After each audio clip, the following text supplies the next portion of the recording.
Thank you. I appreciate, Director Kraninger, your testimony. Appreciate the work of you and the team there at the Consumer Financial Protection Bureau, really looking after America's consumers and doing it in a way that, as one of my colleagues asked, not a trick question, that is in accordance with the law.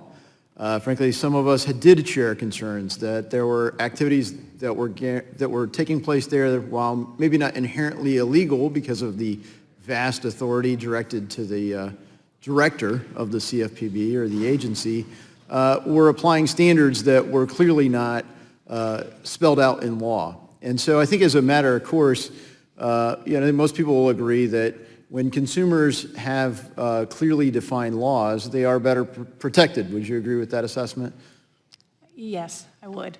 So I feel particularly concerned about a body of law that is just void in the United States, which is with respect to digital assets. So when you think about blockchain, a lot of that space and the innovation around the world is taking place in the United States of America.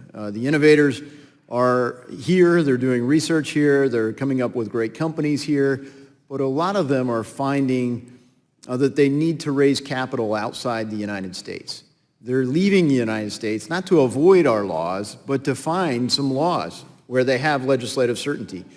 And unfortunately, the SEC's got a backlog of hundreds of requests for no action letters with companies that want to just be clear.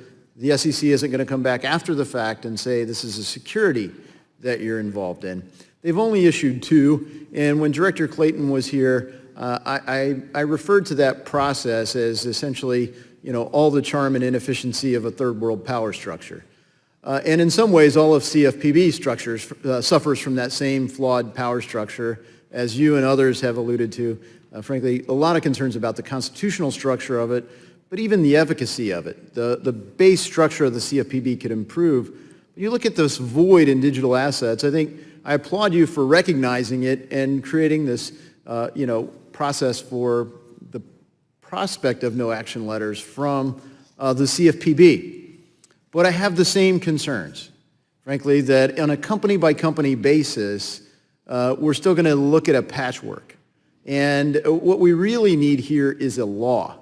Do you think legislative certainty that would spell out what is and is not a security could protect consumers who were in many cases defrauded by initial coin offerings? And some people share the same concerns about initial exchange offerings today. Congressman, I recall well your interest in this topic, and I share it. It's an important one.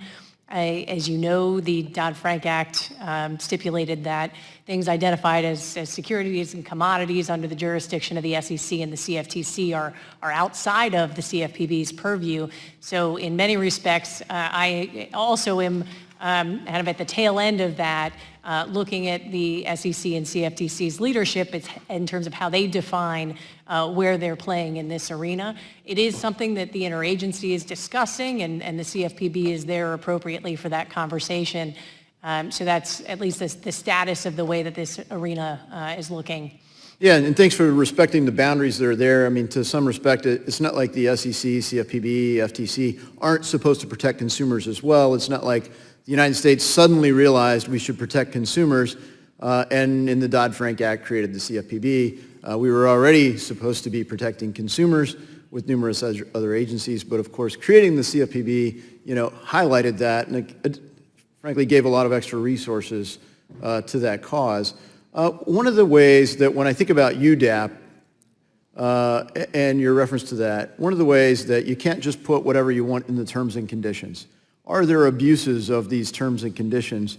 And top of mind for me is privacy.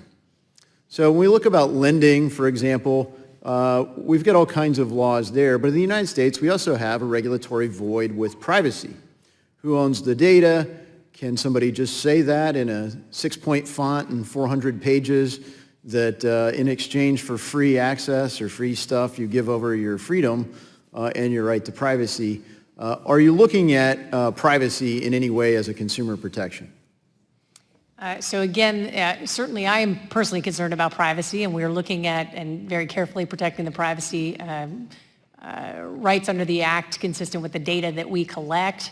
When it comes to privacy regulation, we did, the Dodd-Frank Act specifically excluded from our jurisdiction the Gramm-Leach-Bliley Act safeguards, so there are some limits to our authority. Well, clearly for Gramm-Leach-Bliley, but then, but for the individual consumer, perhaps this body, this robust body that passes and makes our laws will get to privacy and digital assets. With that, I yield. The gentleman's time has expired. The gentlewoman.